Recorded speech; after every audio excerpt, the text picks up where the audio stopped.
Welcome to Personal Wine Collecting, a journey of passion and purpose. Whether a connoisseur or beginner, building a collection is an art reflecting your taste and goals. Start by defining your purpose. Investment, enjoyment, or both? Set a budget, consider storage, and explore different wine styles and regions. Thematic collections or investment-grade wines can add value. Consult experts and document your collection. Embrace the adventure of new wines, relationships with winemakers, and tastings. Support sustainable wineries. Building a collection is more than bottles. This is a highly personalized pursuit that should be a reflection of you, filled with exploration and expression. Raise your glass to the art of collecting, where every bottle tells a story.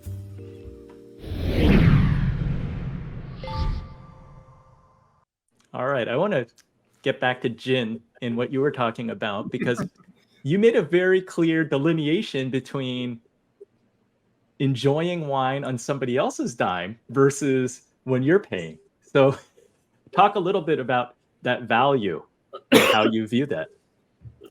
Well, every experience has a price tag, right? I just don't think that every experience or every bottle is priceless. I think the only thing that is priceless is something that you could put some sort of emotional attachment to it. And if there's something that's emotional attachment to it, no matter how expensive or how cheap it is priceless for you. So that's how I see it. And for me, wine is really one. It has to deliver joy, and there has to be. It doesn't matter how expensive the wine is or how cheap the wine is. Is the wine proper wine to be open with the people that you're with, or maybe you're opening by yourself? I don't think I've done that in a very, very long time at this point. I think the last time I opened something on my own, other than like daily drink, post shift drink of that nature, is probably when I was younger, early 20s, when I was either miserable or trying to romanticize on something. I don't know, but every bottle, it has to fit your budget. And if you're in a restaurant industry, you're a sommelier, you're a server, you're a chef, you're a manager, chances are you're not going to spend any more than, let's say, on the top end, $200-$300 per bottle. And when I say top end, that's really high top end, and even for a connoisseur. And generally speaking, when people ask me, Jin, how much should I spend on a bottle of wine? For a normal person, I said, just go to a retail wine shop that you trust, because that's most important. You have to go to a place where you either respect their palate through building some level of relationship, and be able to speak with someone that you could respect and trust their judgment, and not someone who's just trying to sell you on the most expensive bottle of wine. And then once you have established that connection and that trust, fine wine really begins from my sort of viewpoint. Anything that's above $15 is a fine wine territory. So anything above $15, you're already into a very good quality wine. So from there on, if it's $100 bottle of wine, $200 bottle of wine, $300 bottle of wine, there has to be supply and demand that's attached to that bottle. So knowing all of that, and also having been tasting through a very, very high-end wine, because a lot of people bring great wines to the restaurant, and I had a privilege of working in restaurants where I can open these bottles of wine.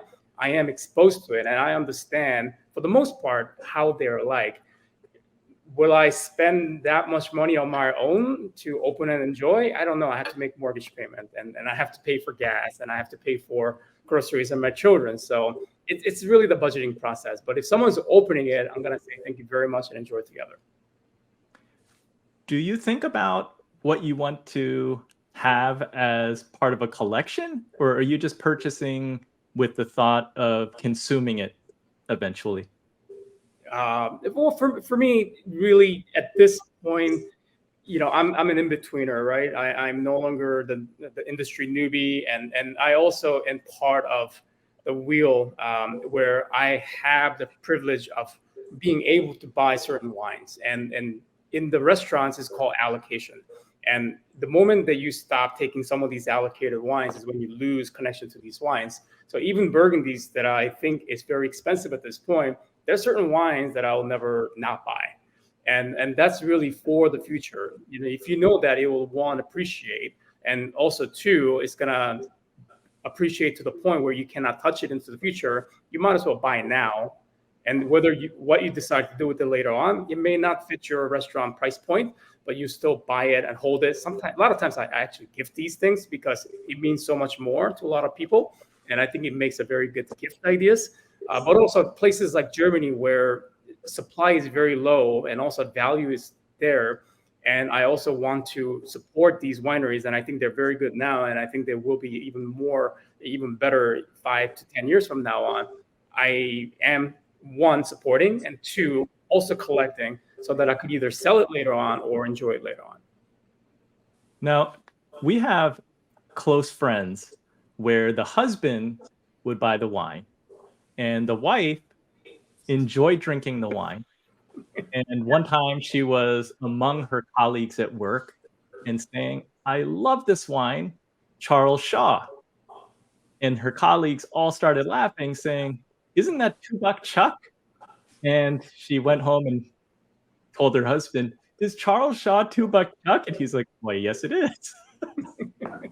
I'm curious, Nikki, as an Italian gentleman, because if anyone looks at Nikki, he's a gentleman. He's always well dressed.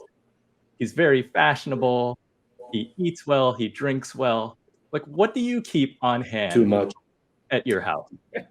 I keep smiling because you're sitting there swirling your wine and drinking. Yes, I am. Yes, I am. I'm enjoying a very fine wine from Umbria, which is a very, very, very underappreciated region for winemaking. Now, I have a bias towards this wine because it's my father-in-law's winery. It's a very small production, and you won't find it anywhere in the U.S. They just bottle it for their own hotel, and now for my business, my tourism businesses also offer it to our guests. But it's very local, very small. But the wine is very, very high quality. I'd be happy to send some to everybody on the panel, naturally, except for you, Andy, because we don't want you to become all red. And Jin gave a very prepared answer on the question that we always get from people, which is how much should I spend on a bottle of wine? And he's very appropriate. I usually answer 15 to 20 minutes, not more than that. But apart from this, the wines that I keep on hand are typically these wines from Umbria, which I love very much. In the summer, I love Sicilian wines. They are so fresh and so ideal when the temperature just goes a little bit too high to enjoy something like an Amarone, which is going to be, you can't really drink Amarone in the summer. Only someone who's suicidal is going to do that. You'll feel ill if you drink it in 100 degrees. At least that's my opinion. I just won't enjoy it, but I will enjoy it in the winter. So I keep the heavier wines, your Barolos, Barbarescos, and your Amarones for the winter months, and your Sicilian wines, your white Sardinian wines, your white wines from the region of Naples, from Campania, all that stuff for the summer. Josh, you have any comments since you were talking about coming at this from a different angle? I do. I just want to compliment. I want to compliment everybody. I wanted to hear the answer to what is the right amount to pay. I heard you say over $15. Did I hear Nick say over 15 minutes? No, is that what I heard you? No. I said, so when they ask me how much should I spend on a bottle of wine, my answer is 15 to 20 minutes. So you are making a joke, right? Like I'm just making sure. Okay, yes. Because you are a fine Italian gentleman, as Andy said. Here's one experience that might impact you guys that many of you probably have had. About a half a year ago, we were at a wonderful event, I think in Dallas, and there was this charity auction going on. And they said, if you put X number of dollars, I'll take up to 20 people and we'll go to a private collection. All the money will go to the charity, and my family will let you taste through the collection. So we did that.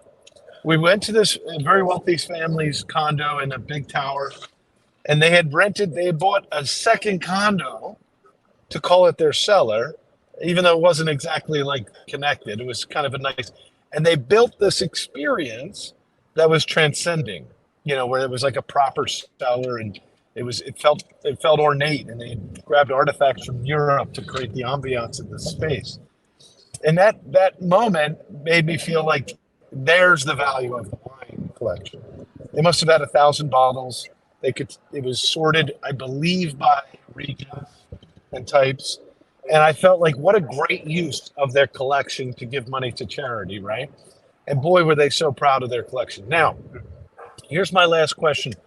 I would love someday to get to the point of collecting wines. And I think I would follow Jin's idea of leveraging our ability in other restaurants and multiple bars to get it curated into me almost, maybe buy it from the curators. But that is not my station in life right now. I have 10 children, and I'm very busy. So all I'm doing, I'm out building wineries. By the way, I want to comment on your point, Nick. You made a great point that a winery, sometimes people forget this, is mostly an agricultural investment. Unless I've heard of other types of wineries that are really just the finishing, or they're just really just a collection of cellars. But one of the things that my wife and I were drawn to in this investment was the agricultural component, because we're like farm to table. That's our kind of cuisine of choice, and very earth inspired. But I will tell you, Nick, you know what the secret was for us to turn this around to make it very profitable? Is we didn't put all of our eggs in the basket of the wine. So we bought kind of the perfect hack. We were able to buy something that was beautiful, that had great history, but really we let the operating businesses be related to tourism, substantial tourism, usually through cuisine and catering. And that allowed us to become a very large winery, within just a few years, because we focused, it was like reverse engineering. So if 100,000 people are coming to see us every year, of course we're going to be a successful winery. So that allowed us to spend more on the custom crush and the partners, and that's how we were able to get better wine right away while we build out our own wine mechanisms in our grapes. So I agree with you. To go straight into wine to make money is usually not the right choice. And I think it's always been a misnomer, Andy, for you too. I imagine you've always heard my story that it's mostly about the traffic and the volume that allows for the wine to be successful. But someday, Jin, you and I, we're going to get with curators and we're going to start our wine collection, brother. Sounds good. But you better get ready to drink some German wines. They're the ones, huh? I also want to visit Nick. I want to visit Nick's cellar. He must have a good. Yeah, I will take some German wines to Nick's cellar. No, absolutely, guys. Come on over to Italy. We'll do an episode from here. It'll be fun. And to further what Josh was saying, and he's absolutely correct. You've got to tie the wine into something else that'll give you visitors, that'll buy bottles, and they'll give you publicity and all that. It just didn't make that much sense for us, because we are lucky enough to live in one of the tourist hotspots of the world, which is Cortona, which is where, if you've ever heard of the book Under the Tuscan Sun, it was written here, the movie was filmed here, and that made us really boom in the 90s. And now it's one of the major tourist attractions in Tuscany.